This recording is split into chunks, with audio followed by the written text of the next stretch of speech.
What's happened across the world, and with black men in America, with Hispanics in Stark County, is they've had it with being told you can't be proud of your nation. We are now allowed to be proud of our nation because a man who loves it and took a bullet for it is going to be the alpha dog running everything. And he's surrounding himself with alpha dogs and also warrior princesses. As I'm glowing in the Alina Harbour announcement, Katie says to me last night, "Oh, did you see what happened with Harmeet Dillon?" Hey, Mark Cuban, stick it up your hairy backside, okay? That President Trump is afraid by intelligent, powerful women. Yeah, tell that to Alina Harbour's face or Harmeet Dillon. They will chew you up and spit you out for breakfast. All right, guys, it is Tuesday. We're cruising towards the weekend. Army-Navy game is this weekend. Navy's favored by 6 so far. We'll see how that goes down.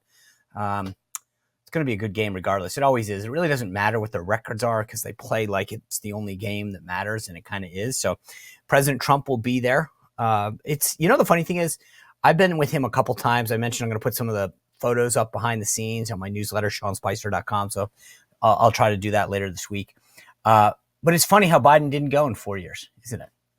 Speaking of Biden, by the way, Seb Gorka is going to join us. We're going to break down our national security issues with him. He's returning to the White House as the senior director there on the National Security Council. We'll talk to him about that. I wanted to, the funny thing about all these nominees, I'm going to get to some of the ones that President Trump talked about today. He made more announcements. There's a statistic that I want you to be aware of, though. All of the infighting right now, think about it. Pete Hegseth, everyone else, Tulsi Gabbard, RFK, Kash Patel. It's all about, will Republicans vote for him? Because we have the majority. Okay. But I want you to know something. Check this list out. When Biden nominated all the folks for his cabinet, all 21 of them, not a single Democratic senator voted against a single nominee. Not one. Not one. Think about that. Purity. Dennis McDonough, not qualified. Pete Buttigieg, not qualified. Over and over again, not qualified. And yet, no dissension in the ranks. And here we are, President Trump asked for his nominees. And it's Republicans that are holding it up. This is the difference between the two parties. Anyway, it's going to be interesting. I'm going to talk to Seb Gorka about that. Speaking of Seb, though, and we're going to get to him in a second, when you see him, you'll see what I'm talking about. But Seb looks fantastic. I can say that. I'm confident in my manhood. Seb looks great. And I asked him and his wife, Katie, one day, I said, what are you doing? And he said, we're on PhD weight loss, myphdweightloss.com if you want to go check it out. And he said, and I've been honest with you guys in the past. I've been dealing with weight issues my whole adult life, and I've tried everything in the world. And I said, tell me a little bit about this. And he walked me through how they tailor a plan to you. It's a lifestyle change, not a diet, not a fad. And you meet with someone every week. And I have a call every Wednesday afternoon. We talk about how I've done that week, what I can be doing better, where I'm having some issues, what foods I had. And, especially during the holiday season where we're going out all the time, they literally will say to me, okay, here's what you should do before you go out. Here are the foods that you should have. Trying to craft something that is again, not about starving. It's about changing things in your life to eat at the right time, to eat the right foods. Anyway, it is a total game changer, and I'm down a few pounds already. And they send you some initial food as part of the fee that you pay. It's no extra cost. It's all included. You get these weekly meetings, as I said, with a nutritionist that talks to you about what you're eating and when you're eating it. It's the last diet you ever need. If you're interested, and this is the kind of thing, get ahead of January. Call now 1-864-644-1900 or go to myphdweightloss.com, myphdweightloss.com, and check it out. All right. Big hurdle for Pete Hegseth, by the way. He got the support of Joni Ernst, the senator from Iowa. I think she went home over the weekend, and it was sort of like, wow, I'm getting a ton of backlash because I'm not supporting Pete. And so she made some very positive statements. Pete's meeting with, I think, Lisa Murkowski today and Susan Collins tomorrow. Those are big hurdles. Senator Tom Tillis, North Carolina. But if he can get through this week without any welcome an FBI background check, he is on the upswing right now. He's having a good few days. And that Ernst statement was super helpful. So, I'll just show you this. And by the way, our friends at the Heritage Foundation, I talked to, remember we had this on the show. We previewed this ahead of everyone else. The Heritage Foundation is out with a new ad supporting Pete Hegseth. It ran in Joni Ernst State in Iowa. Take a look. Overnight, Trump announcing that Pete Hegseth will lead the Department of Defense. Pete has spent his entire life as a warrior for the troops and for the country. You don't realize how qualified he is until you really look at the resume. The military is his world. I mean, that is his mission in life. He was in the Army National Guard infantry officer. He served tours in Iraq and Afghanistan. And he used to run Concerned Veterans for America as the CEO. Has a degree from Princeton and Harvard. With Pete at the helm, America's enemies are on notice. Our military will be great again, and America will never back down. The military has been distracted from its core mission, which is lethality, lethality, lethality. Deter our enemies and then have the ability to defeat them swiftly and come home. That's it. Anything else you're asking it to do is a distraction. We need a guy that's kicked down doors and understands the consequences of war and why deterring war, fighting it, and winning it is important. Yeah, well, I think that ad got to her. I think the support, the phone calls, all got to him. And this is the difference. The MAGA base wants it done. It wants change. And the senators need to know that. By the way, Trump sent out this beautiful line about Trudeau. Remember I told you that he's talked about putting tariffs on Canada, Mexico, and Trudeau flew down to Mar-a-Lago and tried to make the case. And then yesterday, Trudeau got a little cheeky, put out a statement saying, we'll retaliate. And President Trump truthed this last night. It was a pleasure to have dinner with the Governor Justin Trudeau the other night of the great state of Canada. I mean, dude, he's toying with this guy. You want to screw with me? I'll make you a state. And he knows it, and he's toying with him. By the way, I mentioned a lot of new nominees coming out of Mar-a-Lago. Harmeet Dillon, she's been on the show a ton, named as Assistant Attorney General for Civil Rights. Casey Crosby is the National Committee one from Kentucky. She is now the Trump-endorsed candidate to replace Laura Trump as co-chair of the RNC. This is a big deal. Obviously, she is excited about this. Mark Paoletta will be serving as the general counsel of the Office of Management and Budget. He's going to work with that Dodge team that Elon and Vivek are doing to cut government. This is a great move. And Chris Landau is going to be Deputy Secretary of State, working with Marco Rubio. And then Michael Needham, who actually had worked, I think he was chief of staff to Marco Rubio. He's going to the State Department as counselor to the State Department. Alina Habba, also named counselor to the president at the White House. So some big, big names there. I'm really excited about this. Seb Gorka is coming up. We're going to talk to him about this. But you guys have heard me talk before about my wellness journey, but also my attempt to get outside. I work out every day. I work, do some gym work, and then I'll go for a run walk.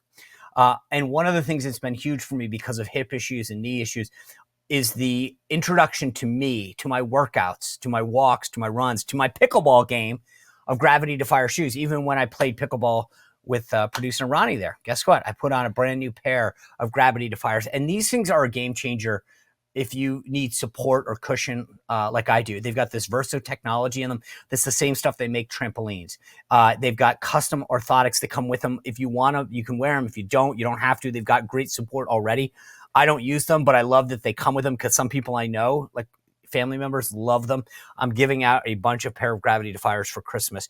Trust me, these things are literally the you will not go back. If you check out Gravity Defyers, you'll wear them and say, okay, I can't live without them now. I have a pair for working out, a pair for running, and a pair that I play pickleball with just because I need that little edge. So go to GDEFY, Gravity Defyer, GDEFY.com. Use code SPICER30 to get $30 off your order of $150. Or tell me, your feet are going to love you for doing this. It's a great Christmas present to give as well. GDEFY.com. Use code SPICER for $30 off. All right. Without further ado, I want to bring in the former Deputy Assistant to the President, the current host of America First on Salem Radio Network, but more importantly, the incoming Deputy Assistant to the President on the National Security Committee for Counterterrorism, Dr. Sebastian Gorka. Dr. Gorka, good to see you again. Did your wife tell you we bumped into each other at the Republican Advance this weekend? Yeah, she filled me in that the only person they could get with any kind of name recognition was some guy called Spicer. So yeah, she filled me in. No, she's doing a phenomenal job, as you know, reviving a party and making sure that Northern Virginia does its part in electing Republicans. So great to see the family down there. Listen, I want to start with this. The House is discussing and I guess debating the contents of the National Defense Authorization Act, the NDAA. Speaker Mike Johnson may need, and it depends on how he puts it on the floor, Democrat votes. The Democrats are hemming and hawing because there's DEI and transgender legislation in the NDAA. What do you have an opinion? Are you sort of like, hey, until I get into office, I don't really care? Or are you guys weighing in on stuff like this now? Well, it depends, which person you're talking about. I mean, Tom Homan is coming out of every single faucet in the media, and God bless him. And he's actually, his media presence right now as incoming border czar is literally resulting in the caravans turning around and going back home. So it depends upon who you're talking about. Look, I'm not the incoming Secretary of Defense. I think Pete Hegseth, I think things have turned around for him, and he will be. But as somebody who's been doing national security for like 30 years, look, we what did America do? 77 million people voted for the disruptor in chief to come back, and to have disruptors like Pete, like Homan, like, all the people he's chosen to come in and shake things up. And you know better than anyone. I mean, you serve in the Navy, you've worked in the White House, you've been part of Republican politics for decades.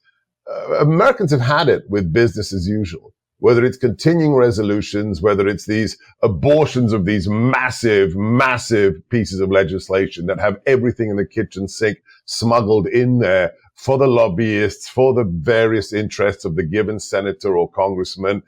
Americans have had it. I mean, you just look at the national debt. You look at, how that amazing clip of my new boss, Mike Waltz, who'll be the national security advisor, holding up a bag of washers in front of the Secretary of the Air Force, just a regular bag, a 2-pound bag of washers, and asking the Secretary on the floor of Congress, hey, do you know how much we paid for this as taxpayers? And the guy goes, don't know. And then Mike Waltz, first ever Green Beret in Congress, says $100,000 for a bag of washers. So what do we do to stop that, though?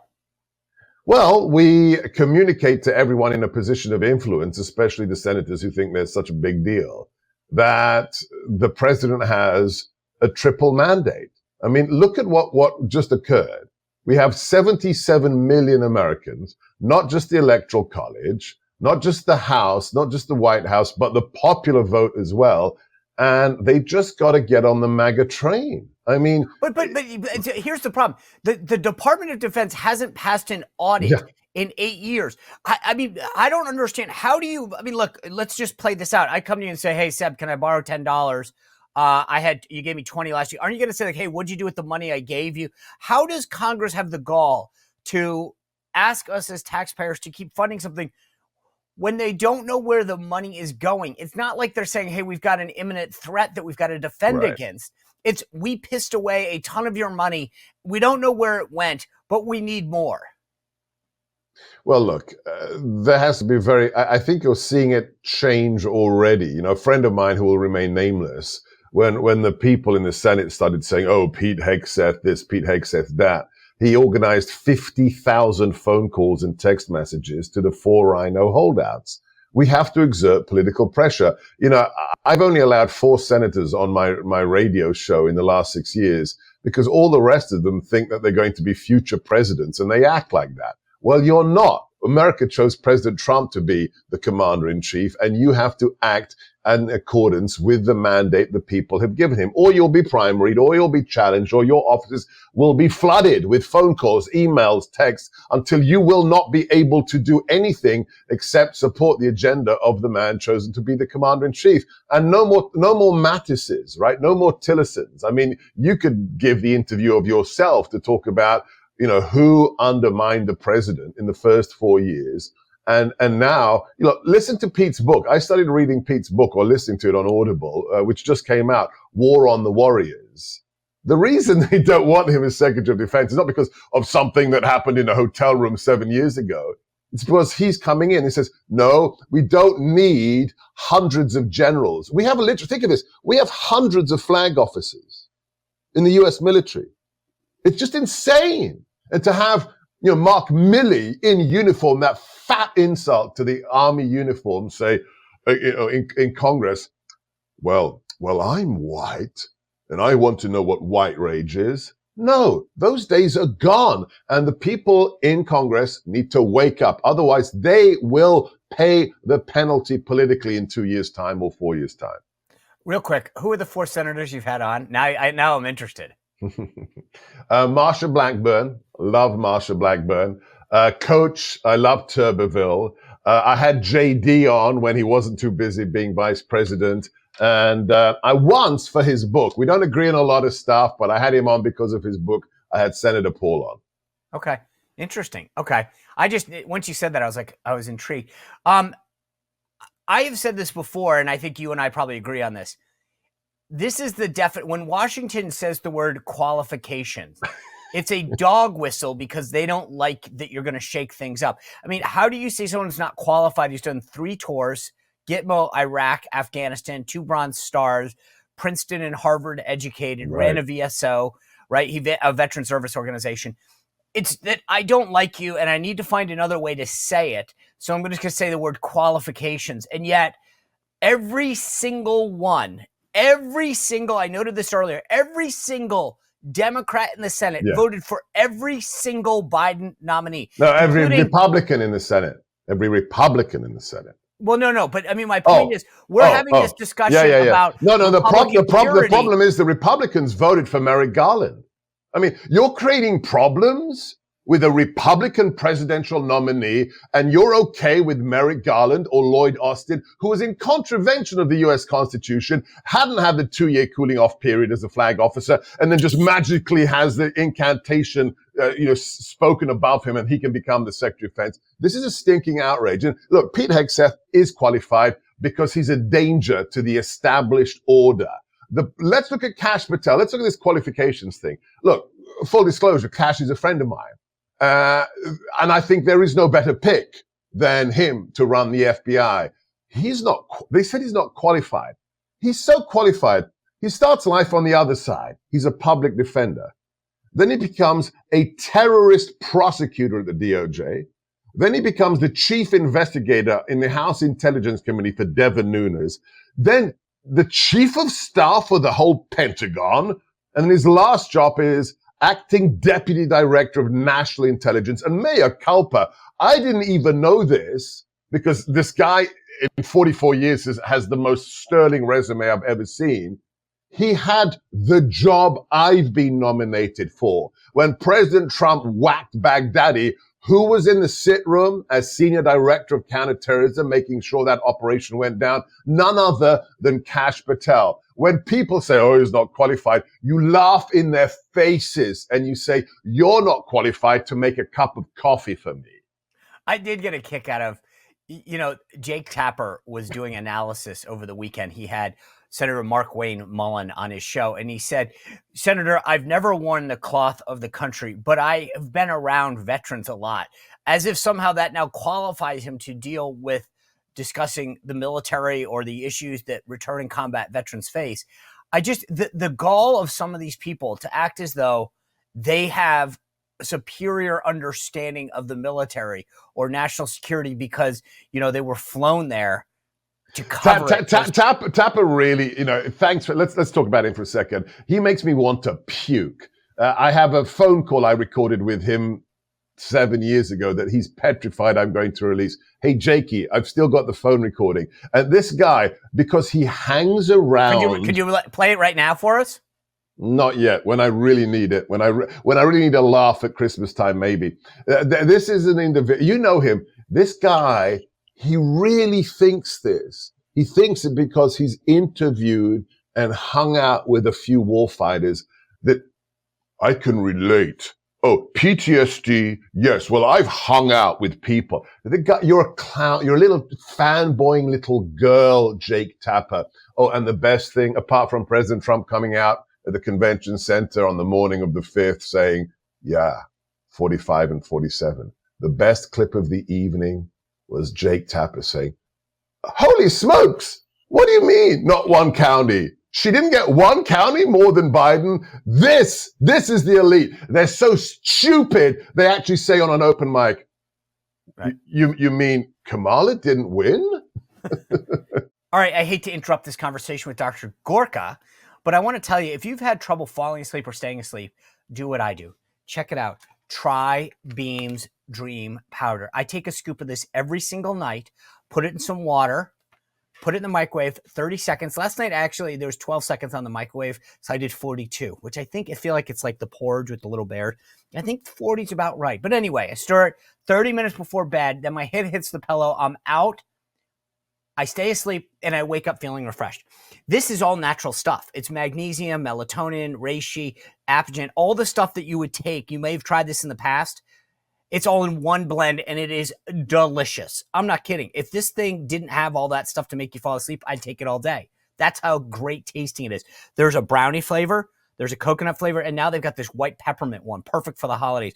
I'm not kidding. You guys totally got to check this out. If you know somebody could make a great gift too, by the way. So go to shopbeam.com/Spicer, and use code word Spicer at checkout to save up to 40% off. Black Friday continues. Cyber Monday continues. Shopbeam.com/Spicer. Use code word Spicer for up to 40% off. And trust me, you can't go wrong with any of the flavors. All right, back to Seb Gorka.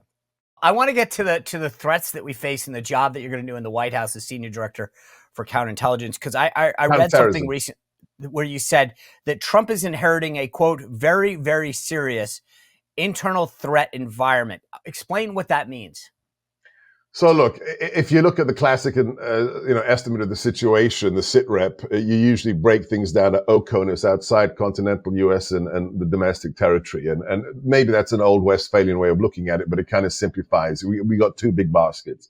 Number one is the external threat, okay? The nation state actors like China, Iran, and so forth, and then the global jihadi movement, as we see, taking over Damascus. So that's one piece of the portfolio I'll be responsible for.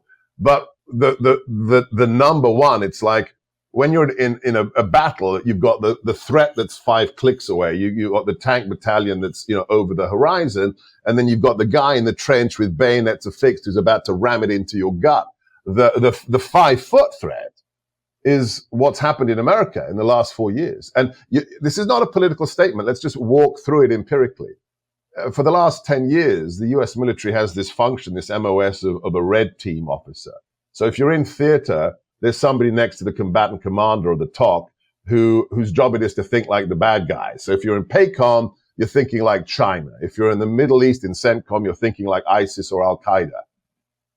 Let's just red team this for a second. Say you're a bad guy. Say you're Hamas, Hezbollah, ISIS-K, Al-Qaeda, Al-Nusra. And 4 years ago, you are told, the Biden administration is going to open the border. I mean, literally, anybody can download the CBP-1 app on their phone and say, my name is John Smith, I seek asylum. And they're given a number, and when they cross the border, they wave it at the CBP officer. I'm John Smith, here's my asylum number. And they're waved into the nation. The official figures are there's 8 million of those let in 4 years. Now, those are the ones that we know of. You can double that with the gotaways, the people who never physically interacted with federal agents when they crossed the border. So that's about 16 million illegals. If 1% of them are malefactors, either state agents or non-state actors like AQ or ISIS, we are talking of divisional-sized assets that are inside the country moving around freely. So that is why we are inheriting a very, very serious threat environment inside the U.S. So stay outside the U.S. for right now. A lot of talk about what's going on in Syria, the fall of the Assad regime. He's fled to Russia. There's concerns about who's in control of Syria. This group that is now apparently in charge has access to chemical weapons. What should the U.S. do? President Trump put out a truth saying, hey, this isn't our fight. What do we have to do to make sure that they don't bring it to us? Conservatives and those who voted for President Trump needs to understand how different his stance is. One of the reasons I'm so excited about coming back into the administration is that for so many years, if you're a conservative, you were given two choices when it came to national security, and they were kind of asinine and churlish. Number one, you could be a neo-Buchananite isolationist and say the world doesn't matter, which is just doesn't make any sense. It didn't make sense in 41, didn't make sense in 9/11. Or the other thing was to be a lunatic, neo-Trotskyite, neo-conservative like Bill Kristol and say, we're going to go around the world intervening and change regimes and create democracy at the end of a gun barrel. And my take was, there's quite a bit in between being an isolationist and being an interventionist. And that's what President Trump is. President Trump is not an interventionist. But if you're a threat to our interests, he will come down on you like the hammers of hell, whether it's 52 cruise missiles on Assad's base where there are chemical weapons, or whether it's a Moab on the head of Al-Qaeda in Afghanistan, or whether it's our tier one guys taking down Abu Bakr al-Baghdadi so he died like a dog. I call that surgical application of strength. It is we don't talk about red lines. We just take action in very limited means, but overwhelming means when necessary. With regards to Syria, look, I'm not going to steal the thunder from the president or from incoming National Security Advisor Mike Waltz. I'll say one thing as somebody who's been studying this stuff for decades. It's very dangerous what's occurred in Syria. It's good that they're gone. This is a 50-year-old bloodthirsty regime that hated their own citizens, Alawite and not Alawite, and were just barbarians.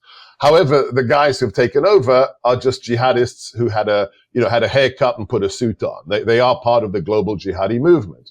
And nevertheless, there are other actors in theater who are good guys. Israel in the south, especially after October 11th, has changed the landscape geopolitically. We have Arabs who want to be on our side, not just the nation states, but militias in Syria. And also we have in the north, we have Kurds who, this is the shocking thing. I asked this from one of the smartest experts on the region, who's from the region. I asked him last weekend, after the last 4 years, do the Kurds still like us? Or do they feel betrayed? And this guy who's from the Middle East said, no, they still want to be on America's side.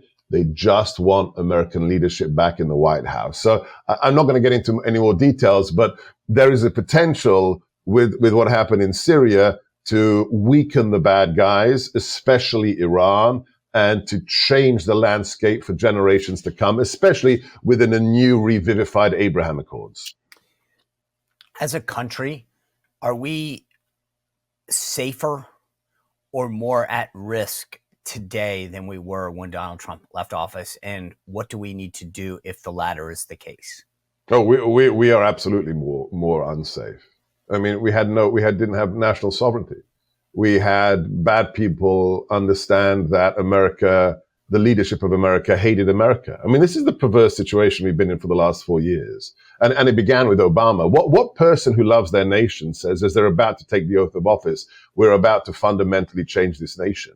You don't love that which you wish to fundamentally change. And that's what Obama promised us. And that's what, Biden did by giving literally billions of dollars to a regime in Tehran that wants to see us dead, by not supporting Israel in their civilizational war with the jihadists, by telling Putin, well, whether or not it's a bad thing that Ukraine is invaded will depend upon the scale of the invasion. I mean, just stuff that if you read in a Tom Clancy novel, you'd say, are you smoking Hunter Biden's crack pipe, Tom? So yes, we are in a far more dangerous place because our enemies have been emboldened and in several cases actually helped by those in office. Think of one thing.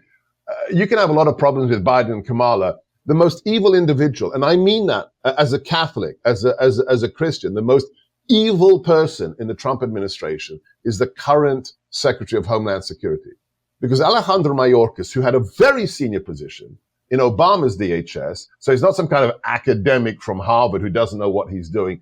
He knew exactly what would happen when he opened the floodgates and when he dismantled the border regime we put in place for President Trump. The cartels are now stronger than they have ever been. This administration, through the actions of Mayorkas, Harris, and Biden, have killed over 100,000 Americans every year with drug overdoses, especially fentanyl, have enslaved innocent illegals, and have smuggled them into the country for the purposes of of human trafficking and have also affected the entry of malefactors into our country through those routes. So yes, the situation is dire, but the good news is the warriors are coming back, and there is no, just look at the constellation. We could talk about this for hours. I don't want to take anything for granted because the permanent bureaucracy is still there. The left is still insane. But think of just the names. President Trump, who took a bullet for us, literally. Tom Homan. Is there anyone better than Tom Homan to secure the border and deport all the criminals from our country? Then you go on. Kash Patel. Nobody better at the FBI. And on down the list. If any team can secure America, it's the people President Trump is bringing back to the White House and the cabinet. Do we need to designate the cartels in Mexico as a terrorist organization? I'm not going to comment on that. I will just, I will direct you to what Mike Waltz, the incoming national security advisor, and what Tom Homan and what President Trump himself have said on that issue. But these are not just drug smugglers. Let me just leave it at that. Okay.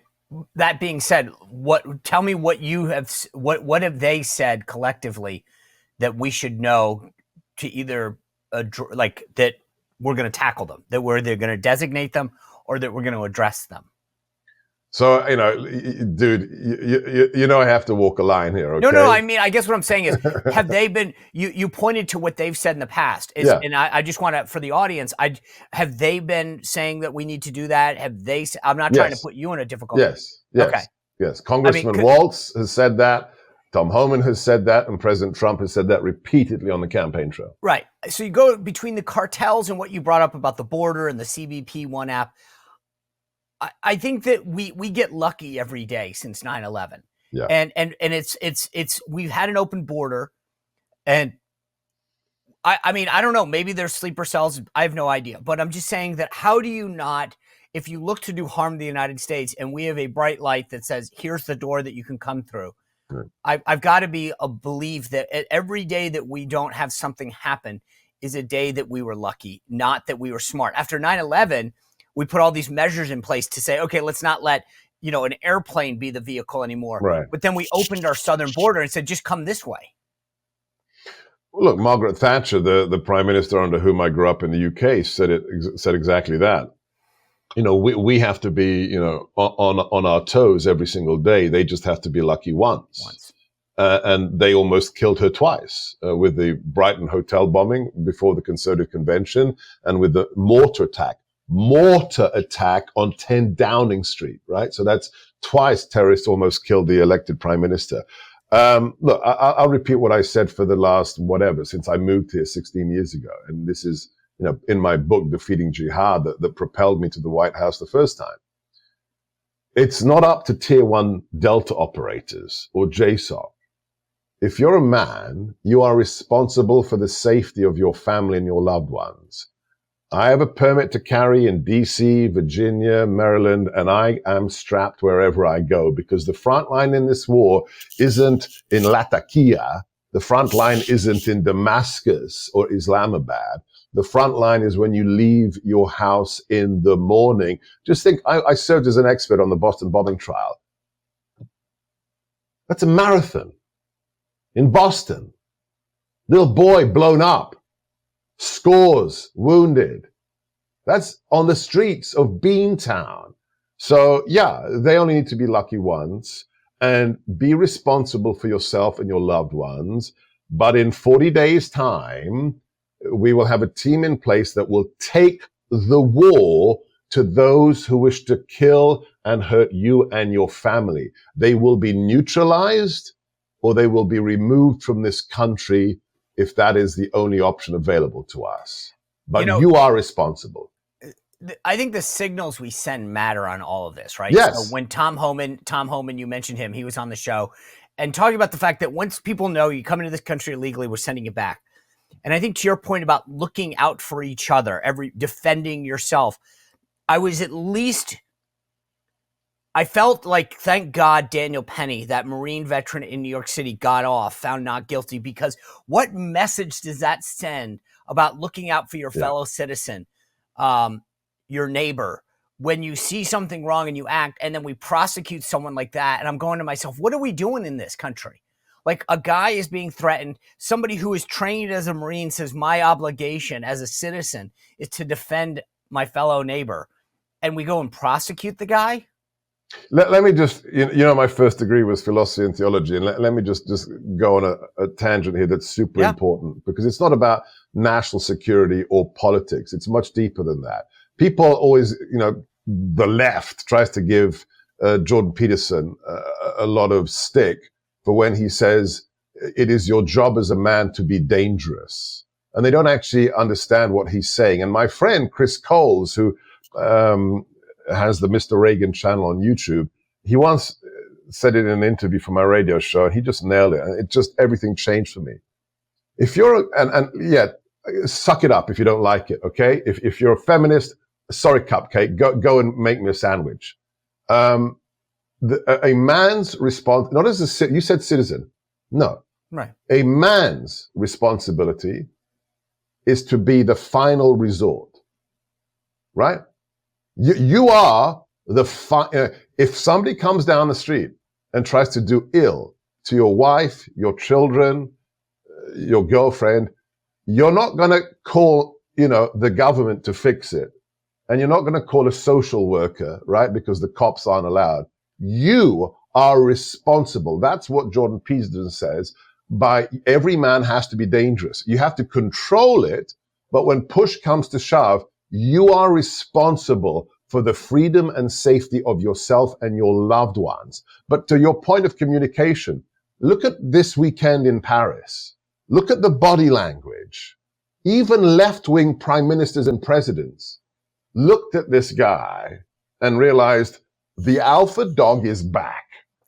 The warrior is Jill Biden looked at him like the cheerleader who's just smitten with the quarterback.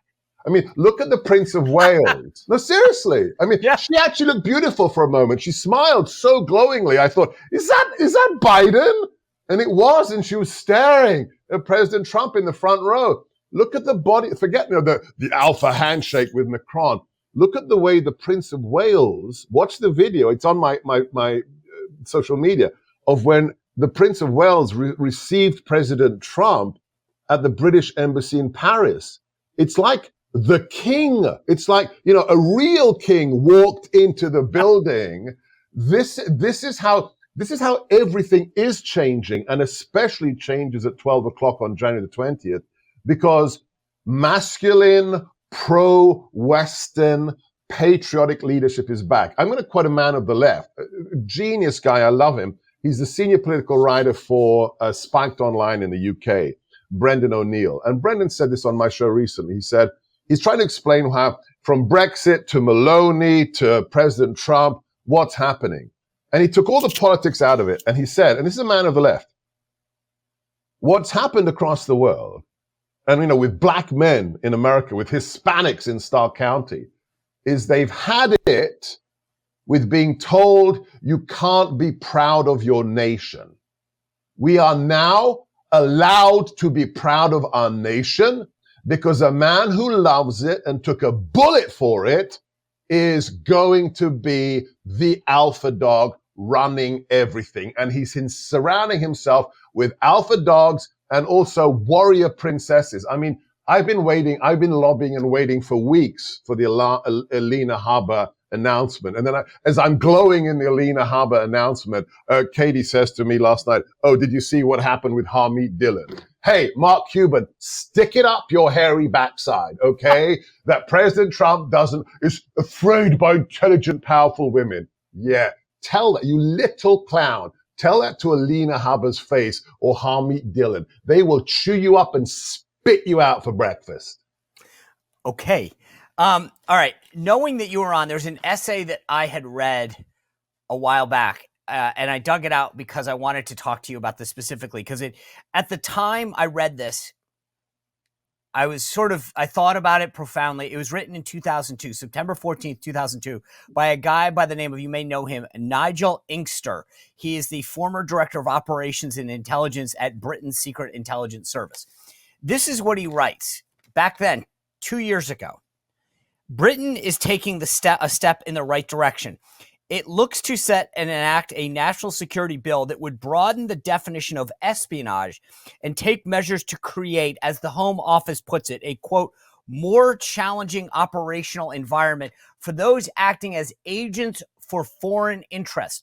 Australia enacted similar legislation in 2018 to curb foreign covert political influence after concerns emerged over Chinese activities.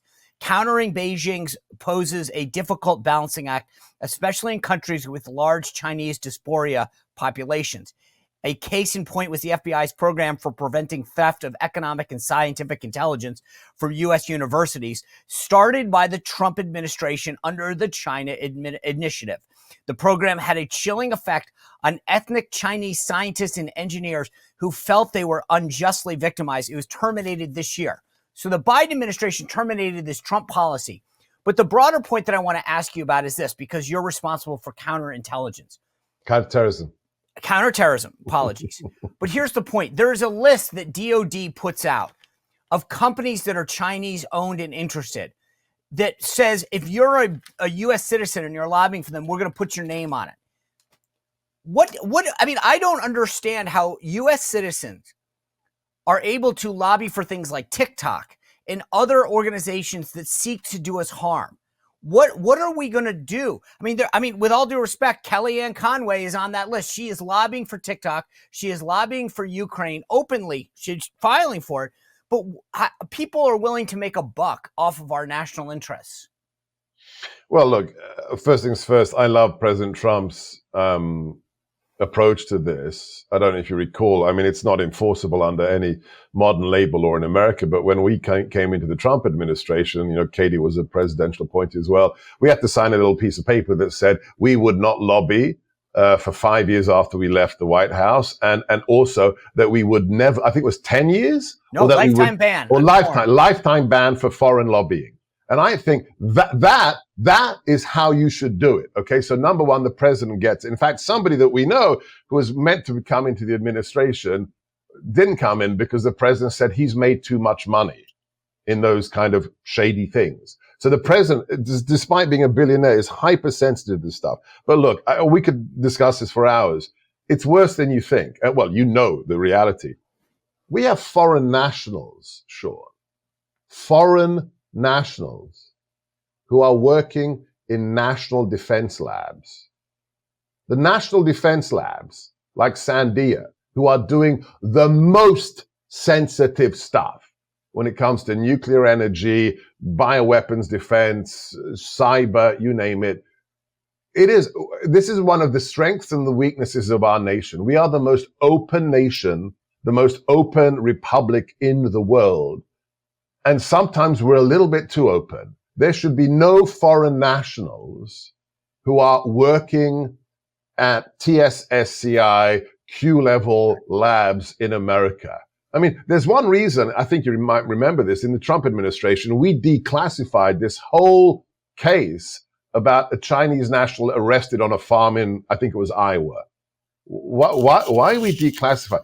Because he was stealing samples of blight-resistant corn so he could take it back to China. Just literally stealing the gene code of what we had developed in America to keep our food production safe. And we told the DOJ, you're declassifying this now because people need to know that it's not just the nuclear codes, it's literally people on fields in Iowa stealing our genetically protected food. Last question I have for you is, Tulsi Gabbard is the nominee for Director of National Intelligence. Obviously, some people are concerned about her past meetings, her coziness, if you will, according to them, not me, with Putin, Syria, etc. What is your take on Tulsi and the job that she would do as Director of National Intelligence? Well, I haven't discussed this with her, but I think what the statement she made literally last night about how I think she was doorstepped in Congress. She said, I will be executing what the president wants. That's the attitude. Okay. Right. If you're coming in, you execute. This is the difference between you, me, and, a John Kelly and a Vindman. We're not there to sabotage the president's agenda. We're saying, 77 million people voted for you. Yes, sir, we will implement, we will execute. I think the most important thing is what instructions she is given by the commander-in-chief. If it were up to me, and this is Sebastian Gorka, prior to coming back into U.S. government service, the DNI, I would love to see her dismantle the DNI. The Director of National Intelligence has no value added. It was created after 9/11 to be the super body over the 17 intelligence agencies. All it is, you know what the DNI is, and talk to Cash, he'll be brutally honest about this. The DNI is like, those big ring binders that Romney had, the binders of women, right? The DNI office has become this giant binder that just collects all the crappy intel analyses from the 17 agencies and says, yeah, this is the milquetoast garbage, Mr. President, that the intelligence community says is important, with dissensions in every paragraph from every agency, which makes it absolutely unactionable as actual intelligence to help you in your decision making. It is another level of government that basically kills trees and prints reports. So if she goes in to dismantle it, God bless you, Tulsi. All right. Dr. Gorka, always good to get your opinion. Congratulations on heading back to the White House. I know you're going to do great things. Always appreciate your time and your service to the country. Too kind. You led the way, buddy. You live in that line between, wearing the cloth of the Republic and, being a political maven. So you led the way, and I appreciate your friendship, Sean. You're very welcome. Talk to you soon. Bye. All right, what a great conversation with Seb. This is again, these are the people that are going to be running the Trump White House. This is so key to get to see and hear from them firsthand what's going to happen, what the priorities are, how they're going to work together. We've got a lot more coming up this week. Tomorrow, Chicks on the Right are going to be here. Friday, Bill O'Reilly. Great panel as always on Thursday. Never going to want to miss an episode. It's always great. And as I mentioned, go to SeanSpicer.com. Sign up for the newsletter. You can become a VIP member if you want. That's where you get the insight. Sometimes I put the pictures, give you great insight as to what's going on. SeanSpicer.com. Again, great show coming your way tomorrow, Thursday, Friday, all next week. We're on a roll, folks. Thanks for joining us. We'll see you back here tomorrow at 6. Have a good night. Well, if you enjoyed this content, make sure to like this video, subscribe, and click the notification bell to get more.